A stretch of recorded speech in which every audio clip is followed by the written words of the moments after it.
Hey, good morning, everybody. Happy Thursday.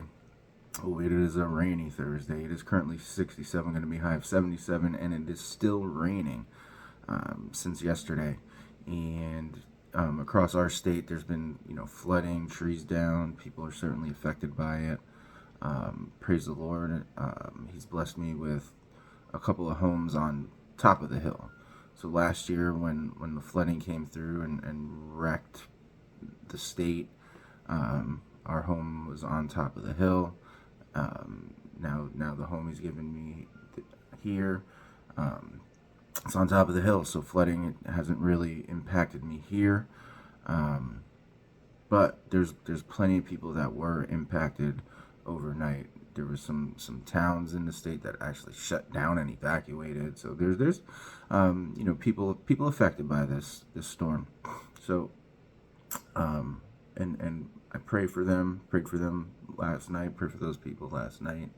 um, but yeah, it's another day where I'll try and find a project inside.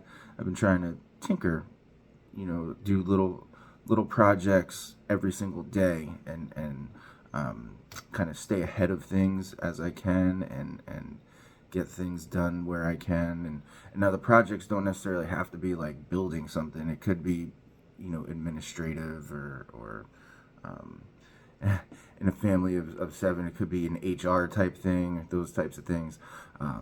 But just trying to knock something off the list every single day, it's just so one to get ahead of things as I go back to work, when the school year starts again, but also to keep things from kind of falling down and falling apart.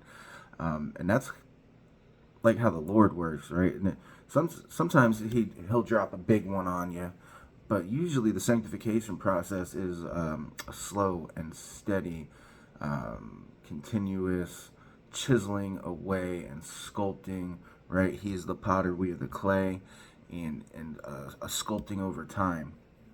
Right? And that's why it's important to be in the Word every single day. It doesn't have to be a lot. It doesn't have to be a lot. And maybe you're not ready for a lot, right? Not everybody can just do that. When I first started studying the scriptures, it was, barely 10 verses in an hour and a half or whatever it was, right? It's a chiseling.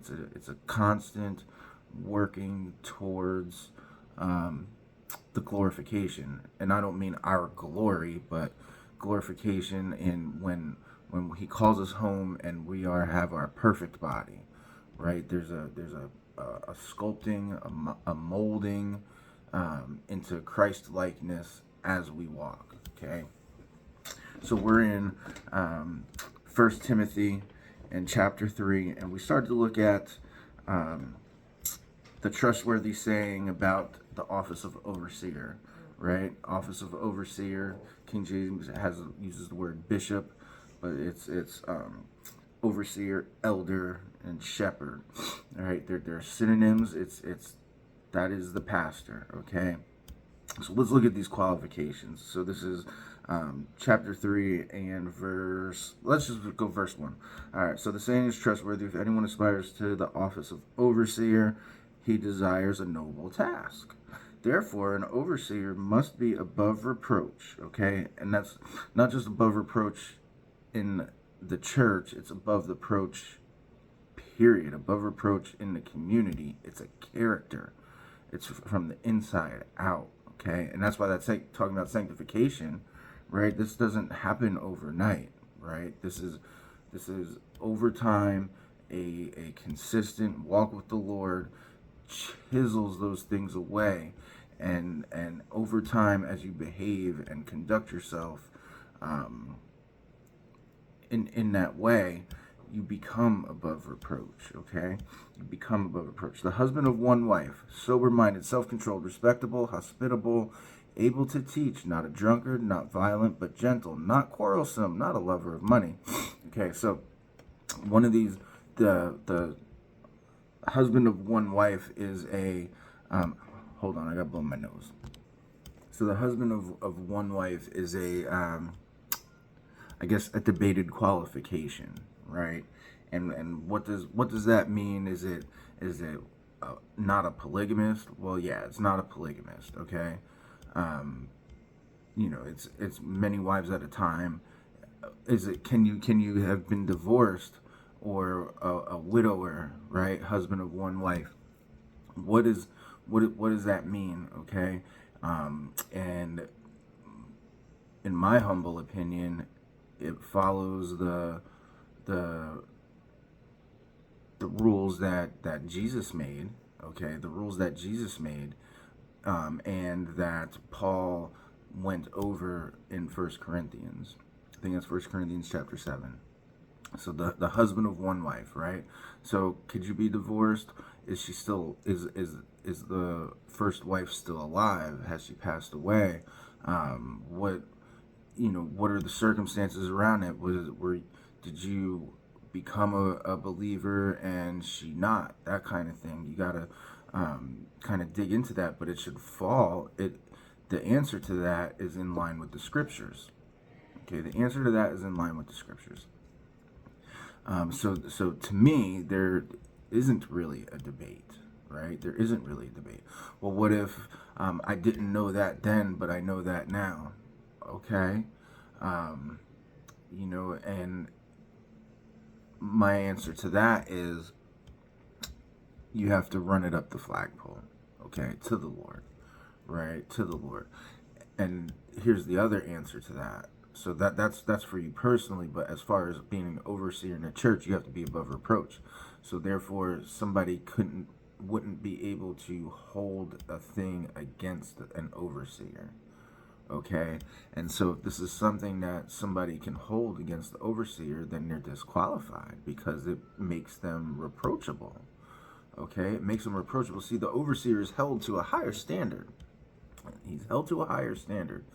And these are, these are tough standards, and as they should be. But the overseer's standard is a little bit higher than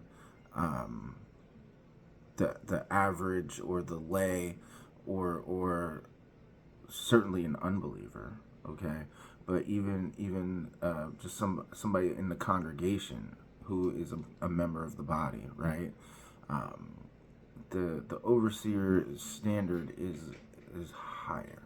Okay, and so if it brings reproach, then it's a disqualification.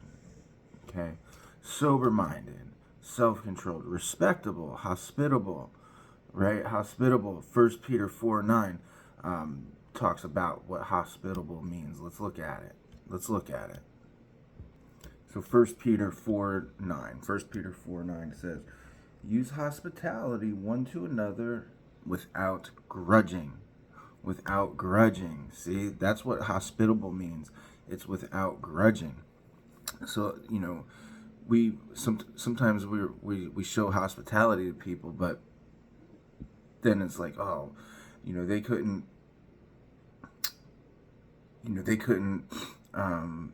work to get their meal or whatever, right? That's not hospitality. It's without grudging.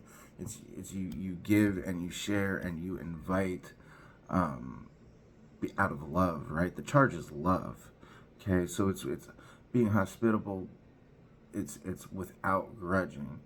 Able to teach. Okay, able to teach. Now this is the one qualification that separates an overseer from a deacon, is the able to teach. When we look at the qualifications for deacon, they're virtually the same.